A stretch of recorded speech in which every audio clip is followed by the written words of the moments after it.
सफेद औरत की आत्मा को मुक्ति दिलाने के बाद अर्जुन गांव का हीरो बन चुका था। गांव वाले अब उसे सम्मान से देखते और कई लोग तो उसकी सलाह भी लेने लगे थे। लेकिन अर्जुन को इस बात का एहसास नहीं था कि उसकी जिंदगी में एक और रहस्यमयी घटना आने वाली है। एक रात अचानक गांव के पास वाली पहाड़ी पर आग जैसी लाल रोशनी चमकी। लोग डर के मारे अपने घरों में छिप गए और किसी ने बाहर झांकने की हिम्मत नहीं की। अर्जुन जब बाहर आया तो उसे हवा में जलती लकड़ी की गंध महसूस हुई। वो तुरंत समझ गया कि कुछ गड़बड़ है।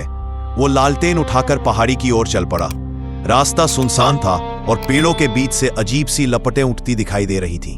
पहाड़ी पर पहुंचते ही उसे एक बूढ़ा साधु जमीन पर गिरा हुआ मिला, जैसे कोई उसे घायल करके भाग गया हो।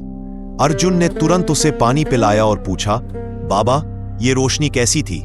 साधु ने कांपते हुए कहा, बेटा, ये रोशनी नहीं, एक चेतावनी थी। अर्जुन चौंक गया।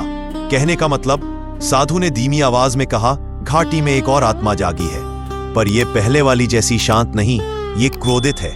अर्जुन के मन में हल्की बेचैनी हुई, मगर डर नहीं। वो तुरंत साधु को सहारा देकर नीचे ले आया और गांव वालों को बुलाकर सब समझाया। पहली बार गांव ने अर्जुन पर पूरी तरह भरोसा किया और उसके साथ चलने को तैयार हो गया।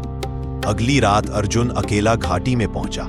इस बार हवा ठंडी नहीं, बल्कि तेज और भारी थी, जैसे कोई तूफान भीतर फंसा हो। अचानक पेड़ हिलने लगे और बीच में एक काली आकृति उभर आई। वो औरत नहीं, बल्कि एक आदमी की आत्मा थी, जिसकी आवाज भारी और दर्द से भरी थी। आत्मा चीखकर बोली, क्यों शांति भंग की तुमने? क्यों उसे मुक्ति दिलाई? अर्जुन पीछे नहीं हटा। उसने शांत होकर कहा, मुक्ति किसी अपराध नहीं, सबका हक है। तुम चाहो तो तुम्हें भी शांति मिल सकती है। पर आत्मा गुस्से में थी। उसने झटके से हवा में धूल उड़ाई और पेड़ों की शाखें कांप उठी। अर्जुन थोड़ा डर गया, पर उसने हिम्मत नहीं छोड़ी।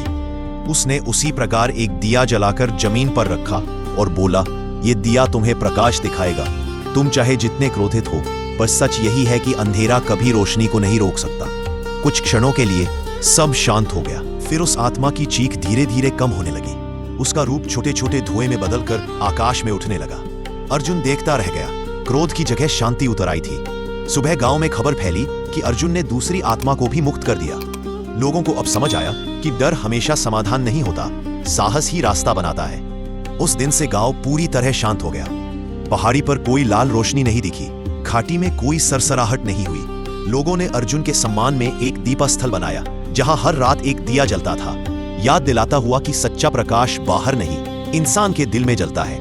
कहानी यहां समाप्त नहीं होती, क्योंकि जहां साहस हो, वहां चमत्कार हमेशा रास्ता ढूंढ ही लेते हैं।